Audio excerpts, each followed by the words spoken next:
बिस्मिल्लाहिर्रहमानिर्रहीम। अस्सलाम वालेकुम। मैं गौहर भट्ट सियासत के प्लेटफार्म से आपकी खिदमत में हाजिर हूँ। Chief justice of Pakistan justice Gulzar Ahmed साहब जो हैं बड़े अच्छे ज़बरदस्त ज़ाहिर है कि शख्सियत के मालिक हैं, और वो जब भी कराची रजिस्ट्री में जाते हैं तो सिंध हुकूमती ते बस फिर उन उतर थले कर छड़ देने, और उनकी खूब क्लास लेते हैं और अच्छा भी करते हैं फ्रैंकली। इसलिए कि 13 साल हो गए सिंध में पीपल्स पार्टी गवर्नमेंट को, और अगर वहाँ पर अभी भी नालों में पानी खड़ा होता हो, और अगर बारिशें हों, और जो कराची है वो समंदर का नक्शा पेश करता हो, तो फिर ज़ाहिर है क्लास लेना बनती है।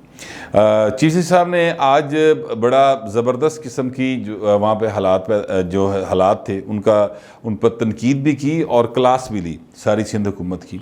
और उन्होंने पानी में टैंकर आ रहे हैं, यानी टैंकरों में पानी लोगों के घरों में जाता है और पीने का पानी दस्तयाब नहीं है, और जो नाले हैं उनके रास्तों के ऊपर प्लाजे बन गए हैं, पार्क्स पे प्लाजे बन गए हैं, इस तरह की बहुत सारी बातें की। लेकिन एक बात उन्होंने बड़ी जो है ना वो ऐसी की जिससे मुझे लगा जैसे चीफ जस्टिस साहब जो हैं वो पाकिस्तान के सियासी माहौल से वाकिफ़ नहीं हैं। उन्होंने कहा कि जब रेलवे का हादसा हुआ तो मैंने प्रेस कॉन्फ्रेंस देखी, और रेलवे वज़ीर की और सेक्रेटरी की, तो मेरा ख्याल था कि ये इस्तीफ़ा देंगे, लेकिन इस्तीफ़ा नहीं दिया। तो इस पर ज़ाहिर है उन्होंने हैरानी का इज़हार किया। अब एक अजीब मुझे ये बात ये लगी कि हमारे सियासी माहौल में तो ऐसा नहीं होता। यहाँ पर तो जो आ जाता है सीट के ऊपर वो तो कहता भाजी मेरे तो अलावा तो है ही कुछ नहीं दुनिया च, अगर मैं ज़रा इधर से इधर हुआ तो उसके बाद तो हालात ही ख़राब हो जाएंगे। यानी ये हमारा एक कौमी जो है ना वो कल्चर बन चुका है। हमारी कौमी सियासत की ये शनाख्त है कि जो एक दफ़ा MPA बनने की दौड़ में पड़ता है वो फिर MPA बनता ही चला जाता है, या बार बार इलेक्शन कंटेस्ट करता है। जो MNA बनता है वो बार बार इलेक्शन कंटेस्ट करता है। जो वज़ीर बन जाता है वो कहता है मैं वज़ीर ही रवांगा। किसी से वजारत का कलमदान ले लें तो माइंड कर जाते हैं। यहाँ पर इस्तीफ़े वाली बात जो है ना वो ऐसा कोई सीन नहीं है। इस्तीफ़े लिए जाते हैं, यहाँ पर इस्तीफ़े देता कोई नहीं है। और ये जो सूरत हाल है ये इमरान खान की हुकूमत में सामने आया है, क्योंकि इमरान खान का मैं जिक्र इसलिए करता हूँ, लोग जो हैं वो फिर तनकीद करते हैं कि आप हर वक्त इमरान खान के ख़िलाफ़ बोलते हैं, लेकिन मैं क्या करूँ, हुकूमत में वो है ना, तो मैं मौजूदा हालात में बात करूँगा। मौजूदा हालात ही में मैं तजिया कर सकता हूँ। और उसमें इमरान खान साहब ने खुद ये कहा हो, अगर अपोजिशन में होते हुए, कि दुनिया भर में जहाँ कहीं रेलवे का हादसा होता है तो सबसे पहले मिनिस्टर मुस्ताफ़ी होता है, तो उसके बाद उनके दौर में जितने हादसा हुए हैं वो तफसील सारी की सारी नेट पे पड़ी है, आप देख सकते हैं। मैं पहले इस हवाले से वीलाग में बता भी चुका हूँ। शेख रशीद साहब के दौर में जितने हादसा हुए, किस तरह से लोग जिंदा जल के मर गए रेलवे के अंदर। जी मैं रेलवे की बात करूँ, मैं भट्ठी की गल नहीं कर रहा किसी की। रेलवे में रेल ट्रेन चल रही है, वहाँ पर लोग जिंदा जल के मर गए, 65 लोग थे शायद, ठीक है।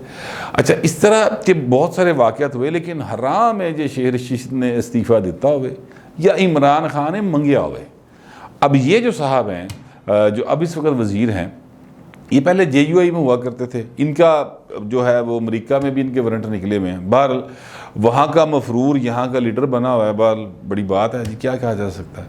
तो वो मिनिस्टर हैं, और उन्होंने प्रेस कॉन्फ्रेंस की। जब सहाफ़ियों ने उनसे सवाल किया कि सर आप इस्तीफ़ा देंगे, तो उन्होंने कहा कि अगर मेरे मुस्ताफ़ी होने से मरने वाले वापस आ जाते हैं तो मैं इस्तीफ़ा देने को तैयार हूँ। वाह वाह वाह, सुभान अल्लाह, कितनी ज़बरदस्त बात की। यानी अगर मिसाल जो है वो ऐसी दी जाए कि जनाब अगर कोई बंदा कत्ल कर दे तो क्या जनाब जी मेरे मरण नाल ये बंदे वापस आते ने तो मैनू फाहे चाढ़ दो, हैं जी।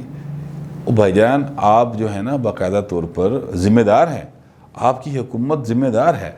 आप जब अपोजिशन में थे आपकी पार्टी और इमरान खान साहब, तो बार बार ये मसाले कोट की जाती थी हज़रत उमर रज़ी अल्लाह ताला अन्हु के दौर की, उनके एक कौल की, कि अगर दरिया फ़रात के किनारे एक कुत्ता भी भूखा या प्यासा मर गया तो उसका ज़िम्मेदार भी उमर होगा। ये मसालें कोट की जाती थी। ये रियासत मदीना की मिसालें मैं बता रहा हूँ, ये आप भी कोट किया करते थे, अभी भी आप कोट करते हैं। तो अभी भी आप कहते हैं कि रियासत मदीना बनानी है आपने, तो भाईजान फिर इस्तीफ़ा दो ना। वो आणगे नहीं आणगे वो बात की गल है, तुसीं ते घर जाओ, तुसी ते घर जाओ, कोई बंदे का पुत्र लगे इतने कोई काम करना लावे, ठीक है। लेकिन ऐसा नहीं है। चीफ जस्टिस साहब जो हैं उन्होंने बड़ा एक मुझे उनकी इस बात पे हैरानी हुई, लेकिन मैं आपको बताऊं कि चीफ जस्टिस साहब को फिर पाकिस्तान के मुकम्मल हालात का कोई अंदाज़ा नहीं। ये एक वाक़या है जो गुजरांवाला में हुआ। उस्मान नाम का एक शख्स है, उसने अपनी बीवी को इसलिए मारा कि वो उससे ख़र्चा मांगती थी, या उसने को पैसे जो हैं उसकी मर्ज़ी के बगैर खर्च कर लिए। जिस तरह से उसको मारा गया वीडियो वायरल हुई है, और फिर जिस तरीके से उसको तशद्दुद का निशाना बनाया गया, वो वीडियो देखी नहीं जाती वैसे, फ्रैंकली मैं आपको बताऊं, लेकिन हो सकता है प्रोड्यूसर साहब चला भी दें उसको, वो मुझसे तो नहीं देखी जाती जिस तरीके से उसको मारा गया। फिर उसके वालिदैन जो हैं वो मुकदमा दर्ज करवाने के लिए जिस तरह से वो ठोकरें खाते रहे, और फिर जो फाइनली हुआ क्या कि वज़ीर-ए-आज़म के पोर्टल के ऊपर उन्होंने दरख्वास्त दी, और वहाँ से जब टली खड़की तो फिर SHO साहब भी और गुजरांवाला पुलिस का चीफ भी, फिर वो उनको ढूंढ रहा था, ख़तून को और उसके वालिद को, कि जनाब आप आएँ, आपका मुकदमा भी दर्ज कर लिया और बंदा भी फड़ लिया सी, ठीक है। यहाँ पर एक मज़लूम को इंसाफ लेने के लिए ना वज़ीर-ए-आज़म की हद तक जाना पड़ता है। ये हमारा सिस्टम है, वरना SHO लिफ्ट नहीं करवाता। आम पुलिस वाला सिपाही आपको रास्ते में रोक लेना सर, तो वो आपसे जो मर्ज़ी कर सकता है, क्योंकि उसने कानून की वर्दी पहनी हुई है। और अगर आप उसको कहें कि यार ये आपका इख्तियार नहीं है, आप दस्तराजी कर रहे हैं, या इस तरह से आप किसी को इस वक्त इस तरह से नहीं कर सकते, तो वो फिर आपको बताएगा कि वो क्या कुछ कर सकता है। ये पाकिस्तान है जिसमें हम रह रहे हैं। बहरहाल इस पे वज़ीर-ए-आज़म पाकिस्तान को मैं ज़रूर कहूँगा कि उन्होंने जो पोर्टल बनाया वो काफ़ी, उस पर अगर कोई दरख्वास्त दे दे तो काफ़ी उस पर अमल होता है। लेकिन बात यह है कि वज़ीर-ए-आज़म तक रसाई जो है, या उस पोर्टल तक रसाई 22 करोड़ इंसान की तो नहीं है, ठीक है। तो सिस्टम ऐसा होना चाहिए कि जिसमें चीज़ें अज़ खुद उनका शिकायत का जो है वो तदारक होता रहे और उसका अजाला होता रहे, और लोगों के जो जज्बात हैं उनको एक ख़ास स्टेज से आगे ना बढ़ने दिया जाए और माशरे में इंतशार पैदा ना हो। ये वाक़या मैंने आपको बता दिया। अब मैं आपको एक और वाक़या बताता हूँ। एयर चीफ साहब हमारे, वो एयर चीफ मार्शल जो हैं, वो अपने वालिद साहब की कब्र पर या वालिदैन की कब्र पर हाज़िरी देने के लिए गए, फातिहा खाने के लिए गए। जाना चाहिए, ज़ाहिर है कि वालिदैन की कब्र पे जाना चाहिए। कुछ लोगों का अक़ीदा है नहीं जाना चाहिए। बहरहाल हमारी जो अक्सरियत है पाकिस्तान के अंदर, उनका ख्याल है कि जाना चाहिए, और वहाँ पर जाके फातिहा भी करनी चाहिए, दुआ भी करनी चाहिए। तो वो वहाँ पर गए, अच्छी बात है, लेकिन जिस तरीके से गए उस पर लोगों को एतराज़ हुआ, और फिर जो वजाहत आई उनकी वो भी बड़ी एतराज़ वाली थी। यानी उस पर तो मतलब एतराज़ तो नहीं, बल्कि उस पर तो मैं समझता हूँ इस तरह की वजाहत तो फिर ना ही देती। पाकिस्तान एयरफोर्स के तर्जुमान ने जो वजाहत दी, अब तो उस तर्जुमान से वजाहत मांगनी चाहिए कि भाई ने तुसी किस तरह की वजाहत भेज दी। उन्होंने ये कहा कि जनाब वो गए थे, और ज़ाहिर है उनका एक प्रोटोकॉल है, जो उनकी सिक्योरिटी है वो मलहूज़े खातिर रखी गई। वो अपने हेलीकॉप्टर पे गए, और उनके लिए जो गाड़ियाँ थीं वो उनकी सिक्योरिटी और प्रोटोकॉल के तहत थीं। बिल्कुल ठीक बात है, दुरुस्त बात है। इतराज़ किस बात पे? इतराज़ इस बात पे है कि खेतों के अंदर रेड कारपेट बिछाया हुआ है, ठीक है। अब ये जो रेड कारपेट बिछाया हुआ है, ये रेड कारपेट जो है वो किसने बिछाया? वो कहा गया जनाब एयरफोर्स की जानिब से, कि उनके तर्जुमान की जानिब से कहा गया कि red carpet reception was arranged by villagers as an expression of their respect and pride for the son of the soil, ठीक है। यानी ये वहाँ के जो गांव वाले थे, उन्होंने अपने धरती के जो जवान था, उनका जो बेटा है, यानी जो एयर चीफ मार्शल हैं, उनकी एहतराम में, उनकी मोहब्बत में ये रिसेप्शन दिया, रेड कारपेट रिसेप्शन दिया गया। अच्छा, अब ये रेड कारपेट रिसेप्शन देने वाले खुद कहाँ थे? भाई ने उस वीडियो कितने नज़र ही नहीं आ रहे, वो तो पता नहीं कहाँ, वो रेड कारपेट में बिछा के भाग गए, उन्होंने कहा धोना ला दे होना, तो ठीक है, कुछ ऐसा हुआ होगा।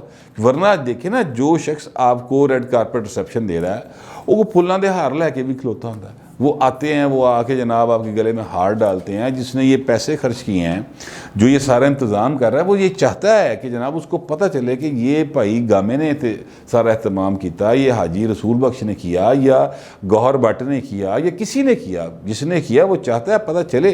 ज़ाहिर है इतने बड़े वो अफसर हैं और पाकिस्तान एयरफोर्स के वो हेड हैं, तो उनके साथ केड़ा होएगा जो ताल्लुकात नहीं रखना चाहेगा। ये एक्चुअली इसमें एयर चीफ मार्शल की कोई गलती नहीं, ये गलती है उस सिस्टम की जिस सिस्टम के तहत हमारा मुल्क जो है वो तनज़्ज़ुली की तरफ जा रहा है। और वो सिस्टम है खुशामद का। वो सिस्टम है कि जनाब जो अफसर है उसकी आपने खुशामद करनी है इस हद तक कि उन्होंने लगे कि वो ज़मीन पे खुदा है, और फिर जब उसको ये लगेगा तो मैं ज़ाहिर उसका नायब बन जाऊँगा और वो फिर मुझसे ही रब्ते करेगा और फिर मैं अपने मुख्तलिफ़ फ़वायद हासिल करूँगा और मैं मुख्तलिफ़ किस्म की चीज़ें हासिल करूँगा, अपनी ज़िंदगी को सुकून डाट कम करूँगा और बाकियाँ की ज़िंदगी को ज़ाब कर देंगे। ये हमारा एक माशरती रवैया है और ये खुशामद जो है इसी की वजह से तारीख़ में बहुत बहुत बड़ी हुकूमतें, बहुत बहुत बड़ी सल्तनतें जो हैं वो तबाह व बर्बाद होकर रह गई। तो ये खुशामद का एक सिलसिला है। उन्होंने जाना होगा, जाहिर है पता चल गया, स्टाफ को कहा होगा कि यार मैंने फ़लाँ डेट को जाना है, और आगे से स्टाफ जो है उसने फिर कार्रवाई पानी शुरू करती। उन्होंने जनाब रेड कारपेट भी अरेंज कर लिया और उसके बाद जिस किस्म का ये एक वो किया है, उन्होंने प्रेस रिलीज जारी की है, वजाहत जारी की है, ये भी मेरा मतलब है कि अपनी जगह पर एक तारीख़ी नादर नमूना है, इसको संभाल के रखने की ज़रूरत है। ये मामलात हैं पाकिस्तान की सोसाइटी के और पाकिस्तान के हालात के। ऐसे हालात में चीफ जस्टिस साहब को इस बात पे हैरानी हुई है कि जनाब वज़ीर ने इस्तीफ़ा क्यों नहीं दिया और सेक्रेटरी साहब ने इस्तीफ़ा क्यों नहीं दिया। इस मुल्क के अंदर ऐसे ऐसे वाक़यात हुए हैं कि जिन पर कभी किसी ने इस्तीफ़ा नहीं दिया। ओजीडी कैंप का वाक़या हुआ था, आपको याद होगा, उसमें शाहिद खान अब्बासी साहब के जो वाला साहब थे वो भी शहीद हो गए थे। ठीक है ना, आज तक रिपोर्ट सामने आई न तब किसी ने इस्तीफ़ा दिया था। ठीक है, इसी तरह मैं वैसे अगर ओवरऑल देखूँ हादसात की बात करूँ तो बेतहाशा हैं, बेतहाशा वाक़यात हैं। ये जो गिरी थी अपना फ़्लाइट्स गिरती रहती हैं, ये कराची में जो वाक़या हुआ एक मारगला की पहाड़ियों पे, मुझे याद है कुछ अर्सा पहले, कुछ साल पहले एक PIA की फ़्लाइट जो है वो गिरी थी। तो किसने इस्तीफ़ा दिया था? कुछ चेयरमैन लथा सी, कोई MD बदलिया सी, कुछ किया था? कुछ भी नहीं किया, किसी ने कुछ नहीं किया। तो इस्तीफ़े देने वाली जो बात है ना, वो उन माशरों में या उन ममालिक में होती है जहाँ पर मेरिट की बुनियाद पर चीज़ें आगे बढ़ाई जाती हैं, और मेरिट जो होता है वो इस अहलियत की बुनियाद पर तय किया जाता है। यहाँ पर अहलियत जो है वो खुशामद है और उसी की बुनियाद पर मेरिट बनाया जाता है, और मेरिट की बुनियाद पर फिर जब वो कहते हैं ना कि असी मेरिट से भर्ती किया, तो मेरिट एक्चुअली ये होता है कि वो खुशामद करता है, वो हमारा करीबी है, वो मेरे मामे का पुत्र है, वो जनाब मेरे चाचे का पुत्र है, वो जनाब मेरी पार्टी का बंदा है, इस बंदे ने पार्टी फंड बढ़ा दिया था। ये मेरिट्स होते हैं जिसकी बुनियाद पर वजारतें मिलती हैं और जिसकी बुनियाद पर चीज़ें आगे बढ़ाई जाती हैं। तो लिहाजा मुझे इस बात पर कोई हैरानी नहीं है कि वो इस्तीफ़ा ना दें। इस मुल्क में महंगाई जो है वो 39% बढ़ गई है, और मेरा ख्याल है कि महंगाई की शरह को उन्होंने शरह नमू करार देके 3.9 कर दिया है कि जनाब 3.9 जो है ना वो हमारी शरह नमू है तरक्की की। हालांकि महंगाई 39% बढ़ी है पिछले 3 सालों के दौरान, लेकिन बहरहाल पता नहीं, और इस पर भी कोई जवाबदेही नहीं। कोई अगर सवाल करे तो उसके ख़िलाफ़ मुख्तलिफ़ किस्म की कार्रवाइयाँ होती हैं, और अगर कोई सवाल ना करे तो पिसता रहे बस। कोई किसी के सर पैर पे कोई जूं नहीं रुकती। बहरहाल मुझे चीफ जस्टिस साहब का ये बहुत अच्छा लगता है कि वो सिंध हुकूमत को कम अज़ कम खींच के रखते हैं। पंजाब वाल ज़रा घट आंदे ने। मेरी ये रिक्वेस्ट है कि किसी दिन पंजाब भी आएँ और लाहौर का चक्कर भी लगाएँ और ज़रा KPK का भी लगाएँ, बलूचिस्तान का भी लगाएँ, ताकि थोड़ा सा वहाँ के हालात पता चलें। वैसे ये काम चीफ जस्टिस साहबान के करने के नहीं हैं, ये काम जो हैं ये हुकूमतों के करने के हैं। लेकिन अगर हुकूमतें बुनियादी इंसानी हकूक़ का ख्याल नहीं रखती तो फिर अदालत को इंटरवीन करना चाहिए, और अदालतें इंटरवीन करती हैं। अल्लाह का शुक्र है कि पाकिस्तान के अंदर माजी में भी ऐसे बहुत सारे सो मोटो नोटिस भी लिए गए और ऐसी बहुत सारी चीज़ें भी की गई जिससे किसी हद तक थोड़ा सा बेहतरी हुई। लेकिन बहरहाल चूँकि काम मशीनरी ने करना है जो सियासतदानों के अंडर है या सियासी पोस्टिंग के ज़रिए आई होती है, तो फिर काम होते तो फिर रह जाता आ जाके। तो बहरहाल देखते हैं कि अब जो वाक़यात मैंने आपको बताए हैं इन पर भी कोई बंदा बात करेगा कि नहीं करेगा।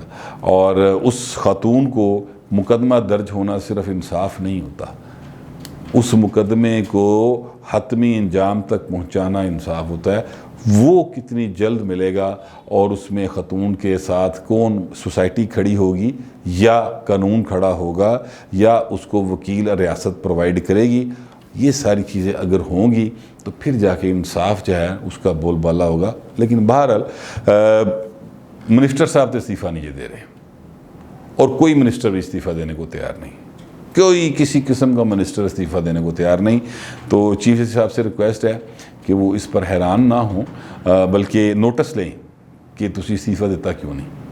मेरी तो ये रिक्वेस्ट है, बाल आगे उनकी मर्ज़ी है, वो इस पर नोटिस लें या ना लें, फिल वक्त इतना ही। मिलते हैं अगले वीलाग।